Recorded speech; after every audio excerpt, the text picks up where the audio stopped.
welcome back. Thank you so much for joining us on Relaxation Day. So being Relaxation Day, let's talk about relationships and turn the tables completely. Now, I think it's hard to be in a relationship and not feel the urge to be overly involved, invested in your partner's life. But what are the dangers or negatives of that if you're both not aware of those patterns playing out? And recognizing when you're being codependent is important, especially when you're not used to being alone. But how do we do this? What does it all mean? What does it all mean? And that's what we're hopefully going to be unpacking this morning. And here to help us answer that question, motivational speaker and coach Lucia Drummond, as well as married couple Xavier and Maxine McKechnie. Thank you very much for joining us. Lovely, Lucia, to have you back as well. I love this. This is a good one because I think there's a lot of couples that can relate to this particular chat this morning. But let's unpack codependency. First and foremost, what does that look like? What exactly is it? Just paint that picture for us very quickly. Just simple, in layman's terms. It's if you are not the main character in your own life, if there's someone else's needs, wants that you just constantly put over your own, that is that codependency. So you're just taking care of them above yourself all the time. And it sounds like a dangerous kind of situation in the long run. Absolutely. You know, we are humans, so we're not isolated. We do connect with other people all the time. And there are seasons and chapters in your life, and you can't take a conversation like this and make it a blanket kind of cover for everything. Yeah. Situations are different, circumstances are different, but essentially, if someone has to take care of all your needs all the time and you just run your way through life, then that person's not in a good position. And it speaks, when we take responsibility for being in this space, it speaks to like a dual flow, that it's often not just the person who needs the help, but you might be volunteering that help as a mechanism of your own baggage. So I do get that. What are the negatives, though, when we lose our individual identity, whatever's driving that, when we don't have that basis point, when we aren't the main character in our story? Well, that's the thing. You lose yourself. You don't know who you are outside of your position of serving someone else. So if I'm not mothering you, if I'm not looking after everything that you need, I don't know who I am. And you need to have a sense of identity. You need to know who you are outside of the roles that you fulfill in people's lives. So that is a big negative. And sometimes we wake up later, you know, we've maybe raised our kids, and yes, there is a codependency there, and that's okay because there needs to be. But sometimes we raise our kids and then they go off and then we're like, what do I do with my life now? No, there's nothing never go else. off. You kids, you never leave me, guys. Come on. There's nothing else left. And then that happens in relationships as well. You're going to play golf?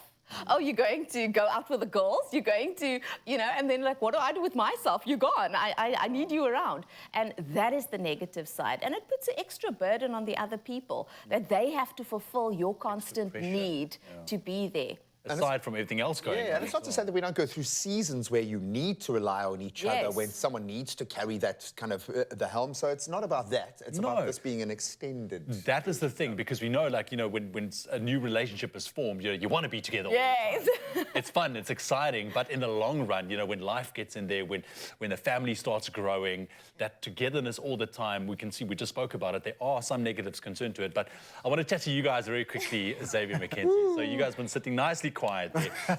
But I want to know, from your point of view, what do you guys do apart? Because we need to take that time for ourselves, right? Away from each other. And how do you guys deal with that internally within your relationship? Maxine, maybe you start. Okay, so for foremost, we've been married for 5 years. Okay. And we've been together for 10 years. In terms of taking time for myself, so I'm a baker. I enjoy that. That is like my thing that I do for myself. Also, in terms of self-care, I'm very much for pampering myself. So taking time just to go have my nails done, have my lashes done. Whether it's just a small little thing, just to take time away from husband as well as the kids, because we have 2 kids as well. How old? Our son is 3 and our daughter is 1. Wow, you in it, eh? Yeah, so we in it. So I think that we do try to focus on taking time for ourselves, just to break away from the routine, and also just to recharge. Because if you aren't recharged at your best, you can't be your best for your spouse, and you can't give back to the kids as well. All of this wisdom speaks to a learning curve. It speaks to a practiced outcome here. Xavier, Were you guys always like this? Was there a point where you were very needy? Was there a point where Maxine was very needy and you were overly invested in her life? Break it down for us. And again, this is a safe place. You can't. For sure, the way we go about it is that there's certain stages of our relationship where the one needs more attention than the other, and that's where you need to be that part in your relationship where you can sacrifice and say that this is the part where Maxine might need me in her stage of life, and it can grow as you grow. So there are definitely it's definitely ongoing, a learning curve. Yeah. So there's never a one fit shoe. It keeps changing. Yes. So yeah. So that's how it is. Well done, man. I know we talk about the times where we get it right, and we are so proud of that. That's like 1 out of 10 times that we get it right in relationships. So we are not saying that this is the ideal that we all achieve every day, but it's got to be the true north. We've got to be working towards having the unity, but also having a stable base. How do we achieve that? We'll get practical. The panel ain't going nowhere. Stick around. It's my feel-good breakfast show. Welcome back as we continue our conversation with Lucia and our very brave couple who have stepped up, Maxine and Xavier, to be very honest. We are talking about codependency and kind of finding that space and time to feed our own energy. Lucia, maybe a good starting point is I'm looking back through my own journey, and a lot of the times that I've been overly invested or had someone overly invested in my life, there's been a reason. Yes. What are the reasons that lead us down there? Before we look at breaking that cycle when we come out of the time when it's needed, but what are some of those jumping off points to become codependent? What makes us so? Very often, low self-esteem is one thing. So you are looking to prove yourself. Sometimes you come out of a chapter or season of your life where you didn't receive comfort when you were struggling and you didn't receive praise when you were winning. So now you're trying to prove, like, look, I am great. I can do all these things for you. I'm so capable. You do everything for this person so that they would just think you're worthy of love and praise and want to spend time with you. So very often it can come from that place, but also there's seasons in our lives. I mean, COVID. Yeah, so we've been together all the time now. It's like, oh my gosh, do we have to separate?